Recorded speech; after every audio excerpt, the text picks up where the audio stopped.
Thank you for the kind introduction, and I want to thank Pallav and Daniel and PMS Bazaar for having us here and giving us the opportunity to talk to the esteemed audience. And I want to thank everyone in the audience for taking the time for this session.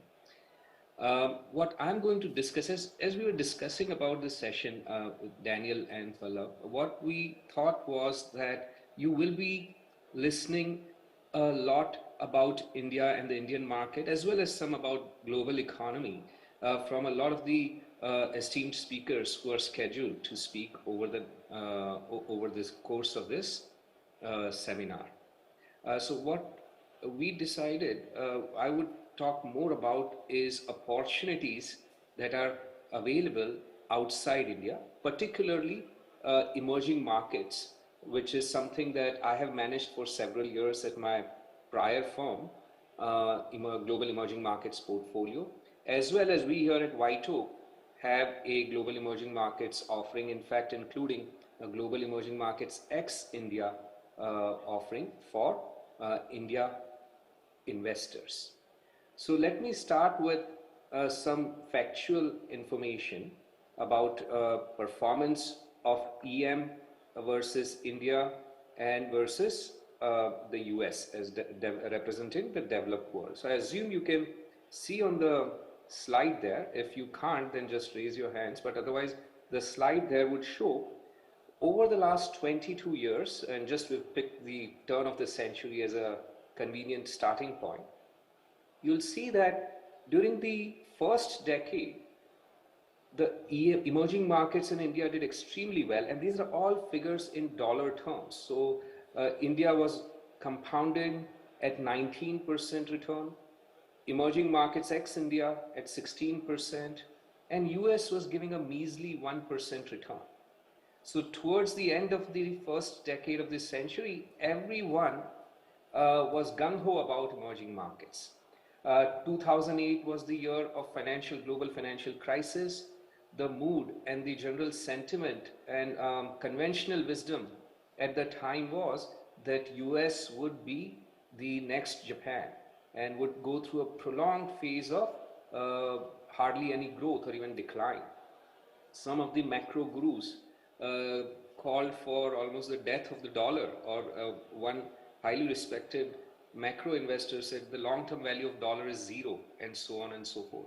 But over the next 10 years then, the US market, or US turned out to be the best economy, best equity market, as well as the best currency. So oftentimes the mood at a certain point in time and the sentiments towards a certain country or equity market or currency at a certain point in time is heavily influenced by what has been the experience for investors over the last several years or decades, right? And that was the case in 2010. And hence, when you look at 2010 to 2020, the performance was quite a mirror image of sorts, where India returned only 3% dollar terms, US returned only, or MSCI emerging markets ex of India returned only 4% dollar term, whereas US returned 14% in dollar terms. Yeah? And obviously when you compound this over a 10-year period, the differences can be massive. The lower half of the first two, if you see, shows what the earnings were compounding at that time. So first decade, India and EM compounded earnings at 13 to 14%, quite like the returns figure were mirroring the earnings growth, or returns were mirroring the earnings growth.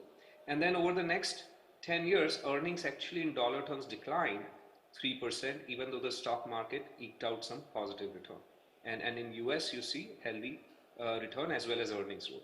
So when you combine the two time periods from 2000 to 2020, over a 2-decade time period, India has delivered a very healthy 11% US dollar return, obviously impacted by the starting point and ending point, because the starting point is end of 2000, which was a bit of a low point. Otherwise, it's not reasonable to expect 11% return from the Indian market on a going forward basis. But basically the point is EM and India more or less provided similar low double-digit return. US provided also very healthy 7% return, which is in line with its 50-60 year history and also in line with nominal GDP growth plus dividend yield, more or less. And you'll see at the bottom, earnings growth was quite similar at 5, 5 and 4%.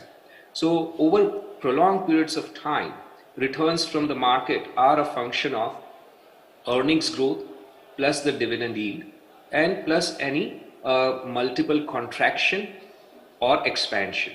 The longer the time period, the smaller is the role of multiple contraction and detraction or amplification.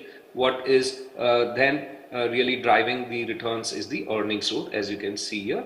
And now over the last 2 years, obviously India has been a standout performer. Indian markets are up 8%, EM is down 21%, whereas US is flat. Obviously shorter time periods, the numbers can be all over the place. Whereas if you look at just the 20-year period, they are so consistent over a long time period.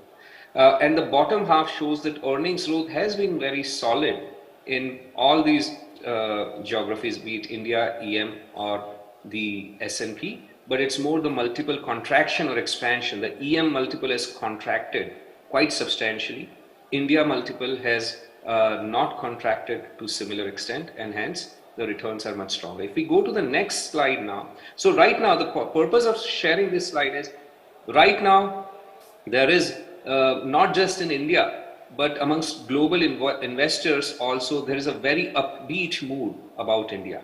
Confidence in India is very high. Confidence amongst global investors is very high as well.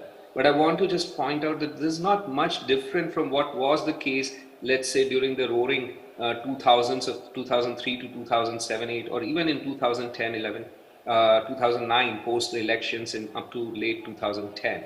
Yeah, but that tends to be often backward looking.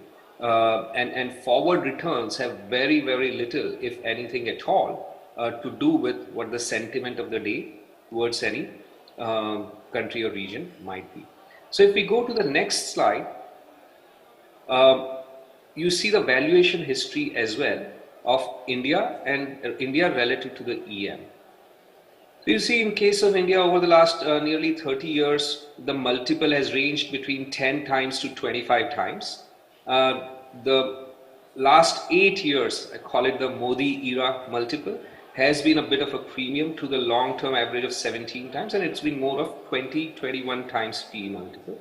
And currently we are right around that at close to 21 times, in line with the last 8-year average, even though 20% premium to the very long period averages. But look at the top right-hand side graph now, and you'll see that India's multiple compared to EM average is at a historical high.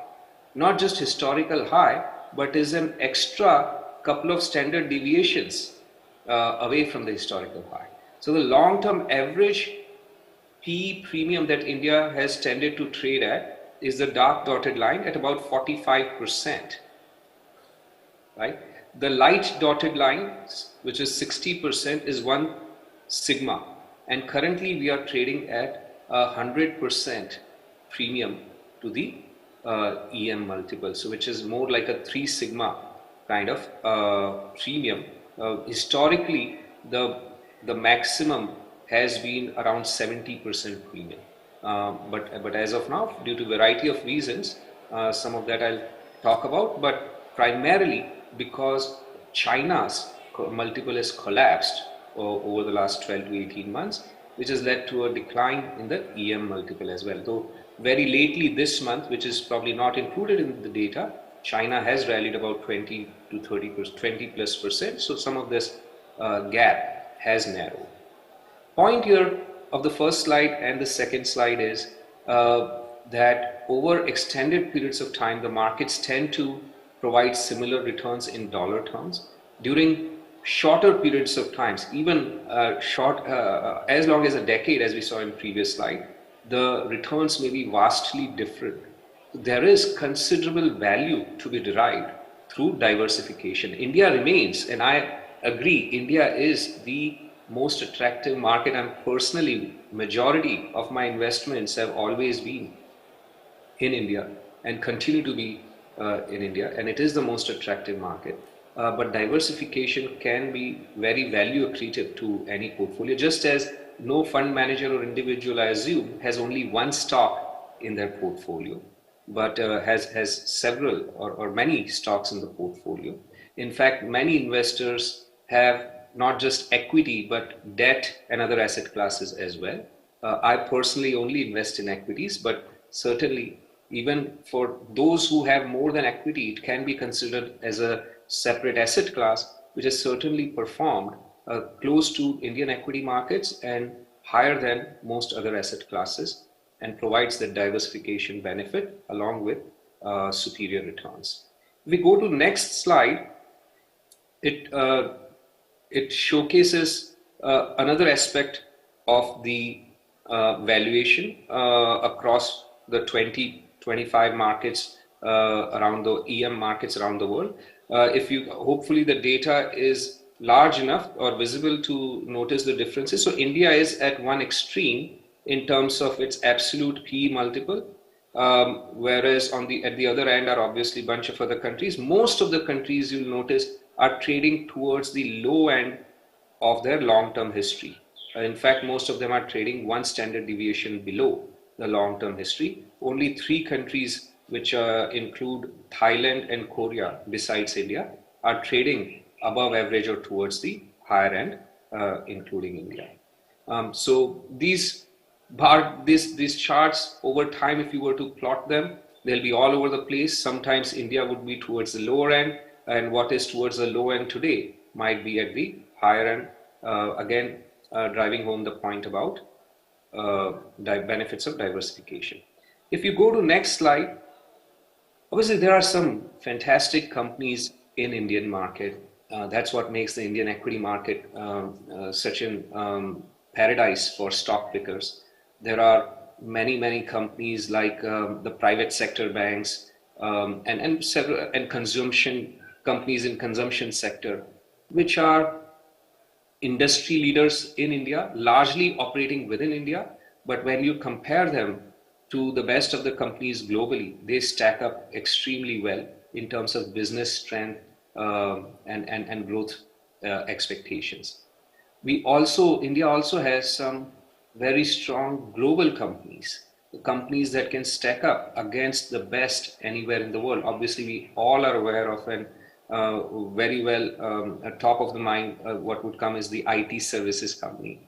The leading IT services companies in India are shoulder to shoulder with the leading IT services companies in the US, which is basically globally, like Accenture, IBM. So some of our companies now, and I'm hesitant to name any individual company, but some of our leading IT services companies are in fact larger in market cap than some of these leading companies globally. In pharmaceutical as well, in generic pharmaceuticals, Indian companies are amongst the largest and globally competitive as well.